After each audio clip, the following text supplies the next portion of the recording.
Hello and welcome again to another episode of Strictly Healthy Show. And of course, this is the show that talks about all things to do with our health and how it affects us, and it's emotional, mental, physical, financial as well. We look at business health because stress levels and so on have an impact on our health. And we know with all the various things going on, the economic situation, that can certainly have an impact on us. And anyway, today we will be talking to an oxygen advantage instructor. Who knew there was such a thing? And her name is Tracey Howes. And she's going to share with us a bit about how breath work and breathing affects us and affects our stress levels and how it impacts on our general well-being. So I want to welcome you, Tracey, in today. Thank you for joining us. That's kind of you. So you are an oxygen advantage instructor and a free diver. So I want to break those two down because I take it they're two different things, but they are related. So we'll start with the oxygen advantage instructor. But before we sort of get into that, find out a little bit about yourself, where you're located, how you got started, why you got started doing what you're doing, if you don't mind sharing that with us today. Thank you, Linda. It's a pleasure to be with you today.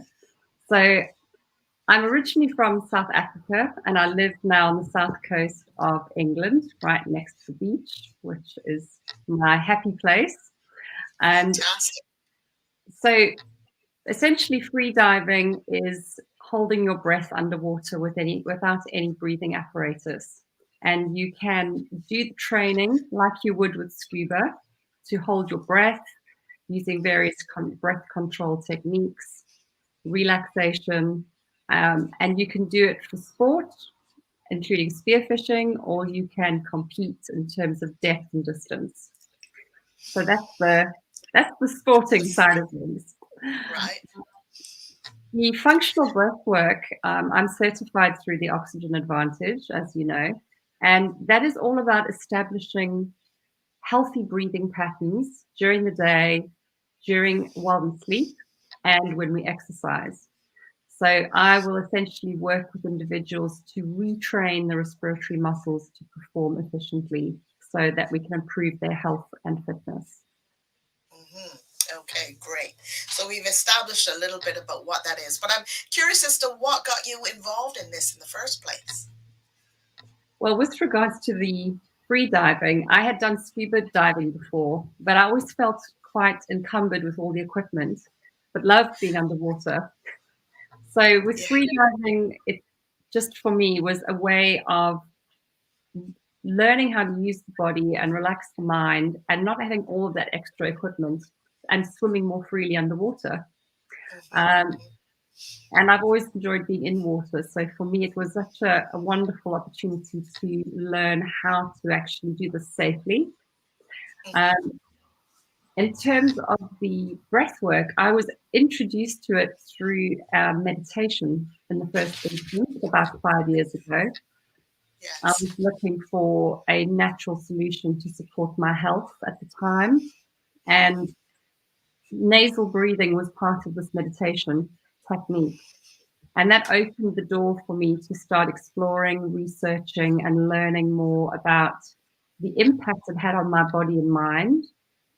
And eventually, I discovered the Oxygen Advantage through my free diving, which is all about breath work for performance in sport.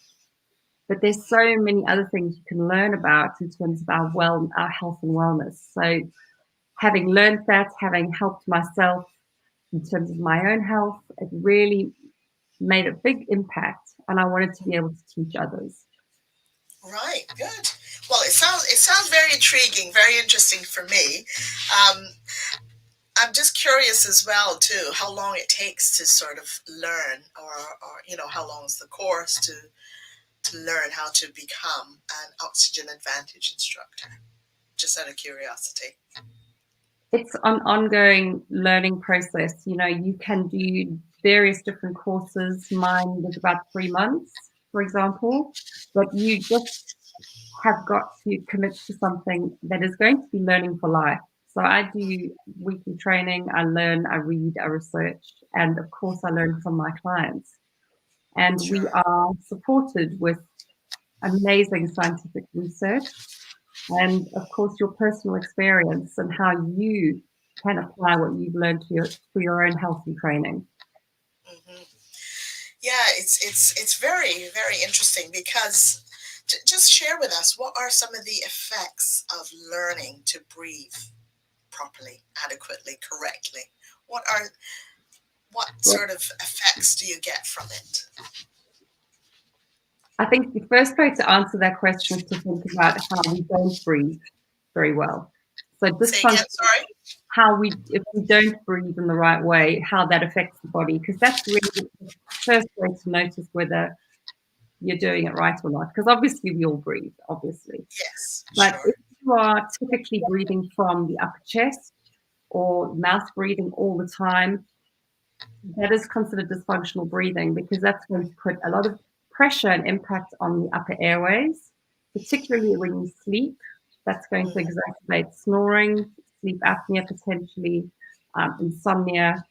By shifting to nasal breathing and learning how to activate the diaphragm so you can take deep, full breaths from the base of the lungs, mhm, can literally change the biochemistry of blood, impacts the biomechanics of the body, so how your body moves when you breathe, and that mhm, impacts your spinal stabilization, your posture, your movement. The diaphragm, which is our main breathing muscle, is that big sheet of muscle that separates the heart and lungs from the stomach and the intestines. And it's actually connected to our hip flexors. So when you move well, you will breathe well. But if you don't breathe well, that's going to impact on your movement. And of course, that's all connected through our nervous system. And the impact generally for people when they are not breathing correctly are things like breathlessness, mhm, tension in the upper body because you're breathing from the top of the lungs, not taking a deeper breath, mhm.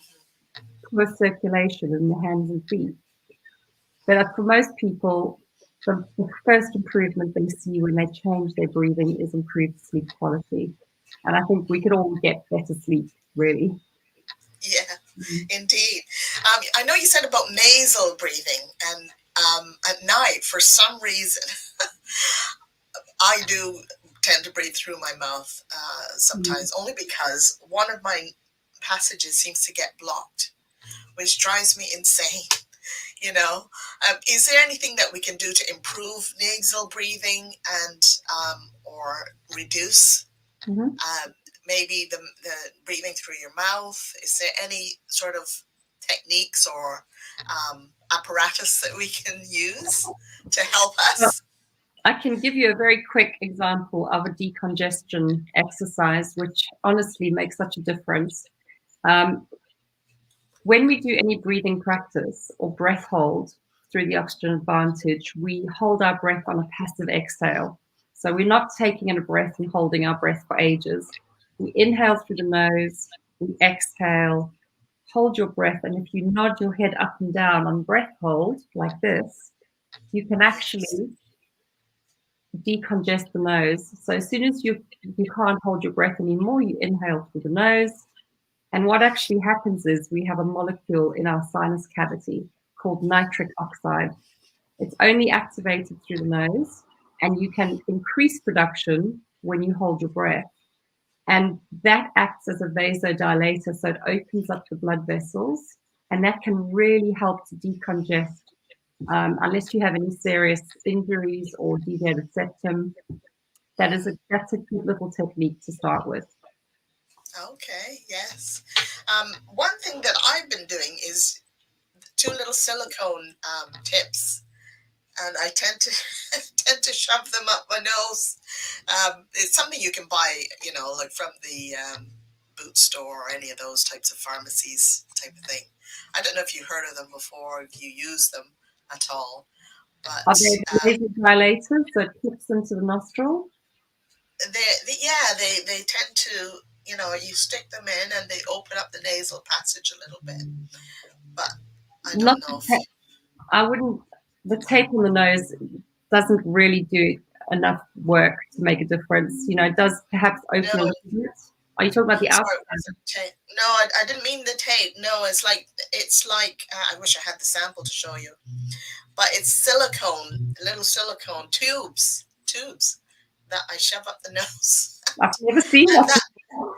you've not seen that before. I found it at one of the pharmacies or somewhere, and No. that helps to because only one nasal passage will sort of not deflate. That's not the right word, but it will collapse. I guess that's a better word. Mhm. Not sure why, but anyway, let's. I guess what you're saying is learning these techniques will help improve that. Really, the It breathing can, through your yes. nose. But it's so much more than that. There's a series of techniques where you relearn the style of breathing. And the more you do them, you create good habits in terms of your breathing. So when I work with individuals, it's usually over a period of weeks so we can track their progress. And you want to be able to integrate this into your daily routines that you're not thinking about nasal breathing, you just automatically should be doing it. Um, Yes. but as you say, it's challenging for some people if they have a lot of congestion. So, there's a lot of natural options of where you can rinse the nasal cavity. But essentially, the bottom line is training the breathing muscles to work efficiently.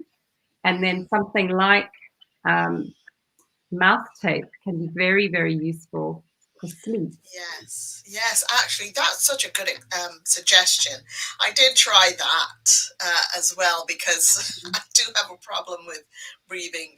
Sometimes trying to breathe through my mouth, and I have sleep apnea as well, so that can be a problem. But I tried that mouth tape, and that seems to work quite well. So thanks for that suggestion. Yeah, That's really good. I'm really pleased. So see some of your techniques already working, already applying, already working. That's fantastic. But tell me, how many breathing techniques are there? Gosh, that's like asking how many yoga techniques there are. There's loads of Okay. different ways of breathing. There's what we're saying is there's essentially what you want to do is get the basics right first. So if you start moving away from upper chest and mouth and you move to nasal and diaphragmatic, that's going to make a big difference in how the body performs. Because when the breathing muscles work efficiently, particularly if you're exerting yourself in any kind of sporting activity, you're going to improve your heart rate and take the pressure off the cardiac muscle, which is going to be hugely beneficial for any kind of performance training. But for example, in my 6-week program, I focus on 15 specific techniques, and that's what I do. 15. Yeah, and that's what I have had the most benefit over a period of time with my clients. But there are so many different ones out there. What I would say to people hearing about breath work for the first time is get the basics right first, and then you can add levels of challenge where you do more, for example, longer breath holds or techniques called hormetic stress breathing, where you add positive over breathing to balance and shift the nervous system. I'm very happy to go into more detail on that if anyone wants to know more. Oh, yes. I would like to know more, especially about.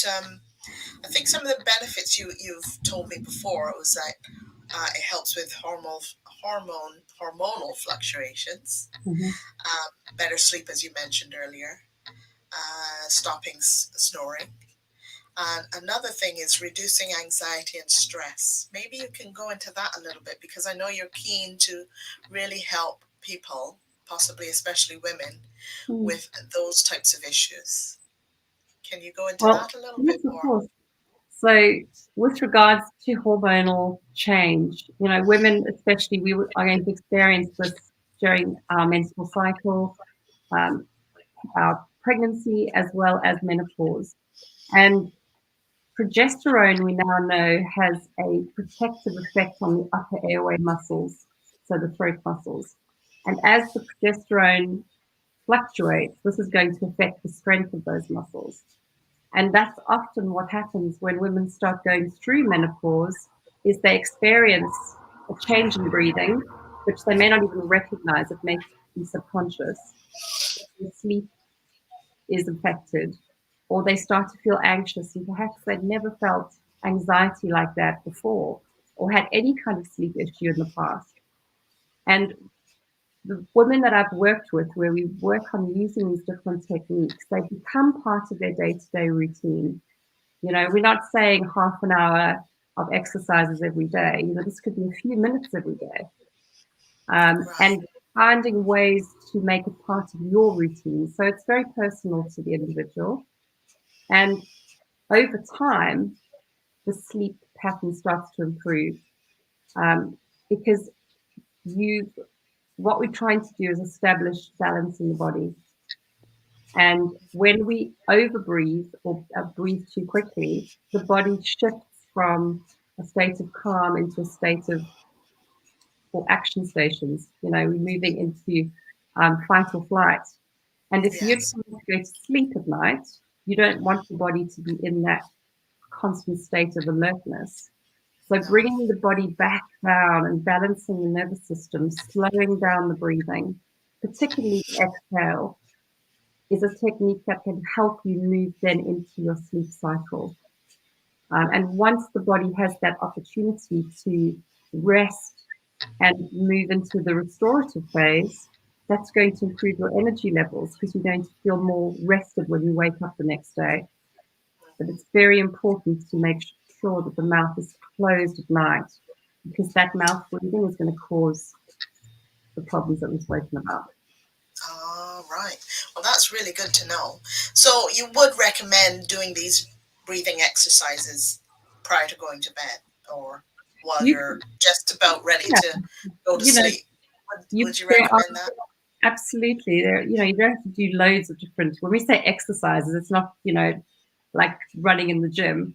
This is just learning how to, and this is where self-awareness comes into play, you know, understanding how it feels in your body, you know, how congestion feels for you, how tension feels for you. And that's the feedback I get a lot, is that people go, oh, I didn't realize that I breathed that way. And now I really recognize that. And when I start breathing too quickly or opening my mouth, I have the awareness to shift that.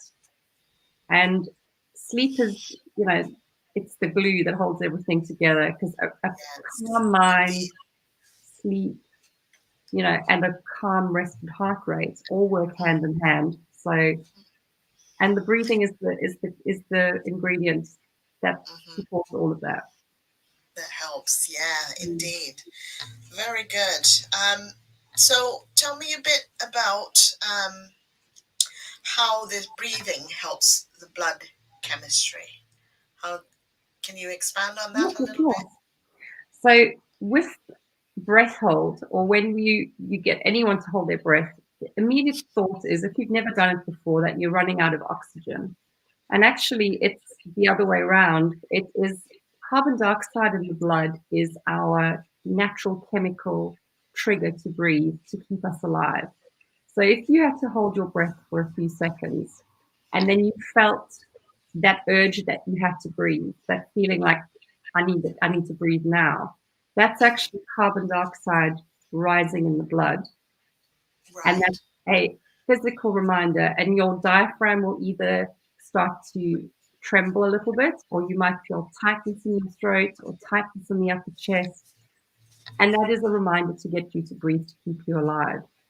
The other interesting thing that happens when you do these short breath holds, when the carbon dioxide increases in the blood, the pH balance changes and the hemoglobin proteins release more oxygen into the blood. So actually, these short breath holds can oxygenate your tissues, your brain, your organs. So it's actually a good thing. And I think people are always surprised by that, because they think, you know, there's a fear attached sometimes with breath holds. And with these gentle exercises, the short breath holds, you don't want to trigger a panic attack. It's very important not to hold your breath for too long, because that could happen if you are that way inclined. So it's very important to know your limits. But it is incredible what the body is capable of. And once my clients understand a little bit of the science, the physiology, and they start to recognize how their body feels with breath hold, with slowing down the exhale before they go to sleep, for example, the body starts to perform optimally. So you don't think through all of these technical things. You just go, oh, I'm feeling rested today. I'm feeling energized. My focus has improved. I'm less reactive to stress, which is the key really for all of us, is how to manage that nervous system so we don't get stuck in fight or flight or rest and digest. We need to be able to move comfortably between those two arms of the nervous system to have a healthy life. Yes. Well, you're right. I didn't appreciate that holding your breath is something that actually is part of the whole functioning and is actually helpful. So, yeah, I think that's interesting and fascinating, really. So I wanted to ask as well, how does the proper breathing affects our muscle function?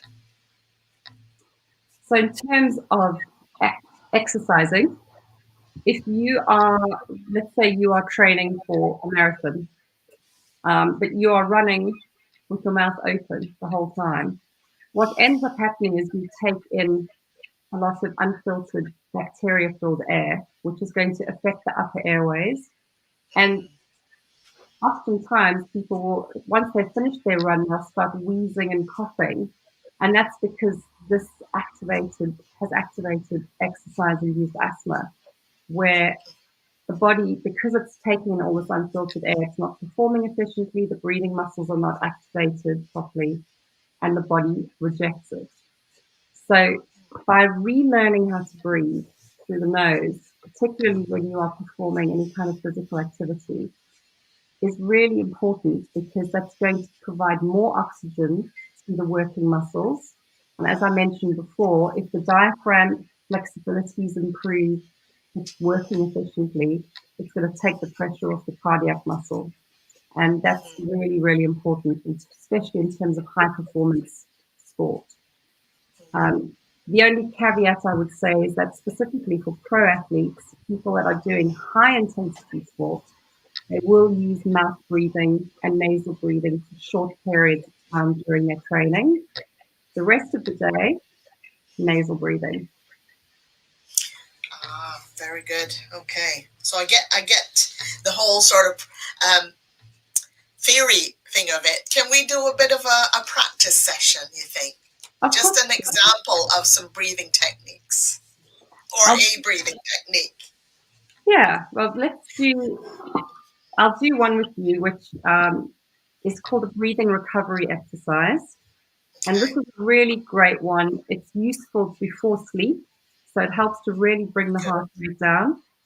Yeah. And you can also use it after you've exercised to balance the nervous system. So once you've performed, you need to bring the body back into balance, and this is going to help you do that.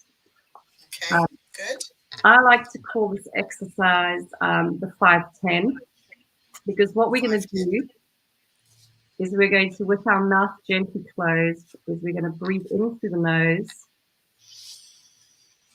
gently exhale, and we're going to hold our breath for 5 seconds, and then we're going to breathe normally through the nose for 10, and you repeat that. So it's inhale, exhale, hold for 5, breathe normally for 10.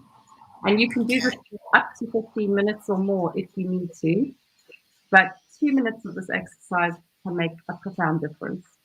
Really? Okay. Yeah. Well, I'm going to try this tonight now and see if that works, and I'll report back to you. I'll be your guinea pig and try it to see if it works. So, yeah, tell me more about the types of clients then that could use this type of service that you're offering. Well, I will work with individuals that perhaps are recovering from COVID or even long COVID, and they're looking for a natural solution to sit next to their medical support, because I have to be very upfront. I'm not a medical practitioner. I am supporting people using these holistic breathwork methods that are backed up by science. So I will sometimes be referred from a practitioner to support their client. I've worked with individuals with asthma um, who have been very reliant on their asthma pump. You possibly have 2 or 3 different pumps, depending on the level of severity. And by working with me over a period of weeks, we are able to almost wean them off the asthma pump. So they will always That's have great. the asthma pump to support them, but it won't Yeah. be as needed because their breathing will be more efficient. Hmm. I've worked with ultramarathon runners, individuals who have climbed Mount Everest, swum the English Channel, where they are super focused on improving their breathing techniques because this is part of their physical wellness package before they go into these extreme environments.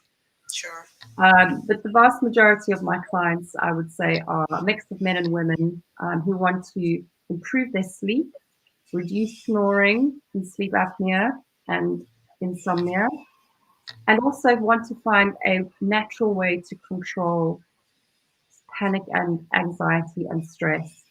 And this Hmm. can be absolutely applied in the workplace as well.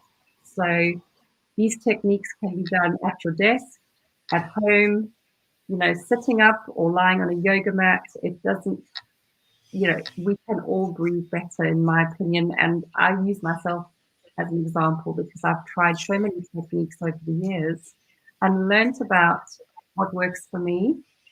So my advice is consider looking into functional breathwork through the Oxford Advantage, but also look at other breathwork techniques and see what you find interesting because you can actually combine techniques. It doesn't have to Hmm. be, we're not saying one way is the only way.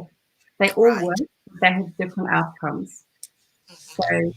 I like to start at the beginning. So start with the functional and then you can add everything on top of that. Can add from there. Yeah. Great. Yes. So I'm sure there'll be people wanting to get a hold of you. I'm going to just put your, it's just running as a ticker tape at the bottom there. Yeah. That's your link tree Mm-hmm. contact details. So if anybody is interested to get a hold of you and they need your type of service, which I'm sure many will now once they've realized what is involved and the benefits, etc., people will definitely want to get a hold of you to find out more. So that's good. Any other things that you want to share in terms of, what you offer and how you can help? Well, for me, it's all about education. It's how I learned and experienced it. So I do a lot of podcasts, blogs where I share my knowledge because I think sometimes people need to read a bit more about it, understand what it is, and perhaps practice some of the techniques on their own. And they might then come to me and go, "Well, we'd like the support." I like to work with groups. So I often will teach online in small groups because everyone learns from everyone else. And I Mm-hmm. learn from my students. So that's a really great way to share knowledge.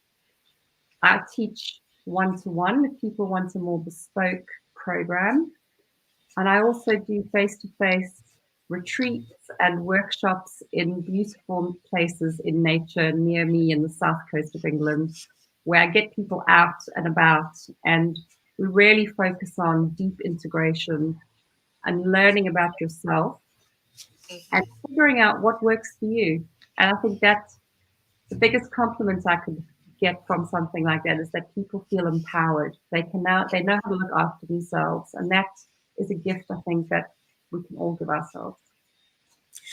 And I'm curious about these retreats as well. I guess perhaps you probably ban devices and all that sort of thing and do more of what they call the forest bathing and all the rest of it. Um, Oh, not how do completely. the, Not the completely. retreats? Not I completely, mean, okay. no, because we do have to time some of the breath holds. So I'll say to everyone, you're allowed to use your mobile phone once. But the rest of the time, it is very much people will arrive with their mats and their notepads, and there'll be discussions around the body and science and understanding your physiology. And then you'll practice the exercises in a group. And then we'll have a Q&A so people can ask questions and feedback about how that felt for them. And this is where I think group learning is so beneficial because you might think that you have a problem, but actually you find that there's a few people who are struggling as well. Um, Mm-hmm. or celebrating. You know, you're thinking, wow, I'm feeling amazing. And it's so nice to be able to share that with other people. So I'm really passionate about that because I feel like you need that interaction, whether it's on a Zoom call and you've got people online with you or face to face. But certainly being in a beautiful place can make and adds a lot more to the experience. Yes, yes. Well, this has been fascinating, very interesting for me anyway, and I'm sure other people listening to this would think it's very interesting and helpful because we see the benefits that you're offering. So I really, really appreciate that. Yeah, so good. We know how to contact you. I'll just put that up again. That's the link tree details there if anybody's interested and wants to get a hold of Tracey. And she is an Oxygen Advantage instructor. So thanks very much, Tracey, for joining me today on the Strictly Healthy Show. And yeah, hopefully we will have a follow-up or get in touch again and see what else is on offer in terms of what you do. Thank you, Linda. It was a pleasure to be here today. Great. Lovely having you. So that was Tracey. Tracey Howes. She's an Oxygen Advantage instructor and free diver, and so she was sharing some amazing benefits about how the correct breath, accurate breathing, helps with various things like hormonal fluctuations, better sleeps. It can help you with stopping snoring, etc. Reduce anxiety and stress, which I think is fantastic and amazing, and things that we definitely will need in our lives. So appreciate that. So thank you for joining me on the Strictly Healthy Show, and hopefully you'll join me again for another episode of Strictly Healthy.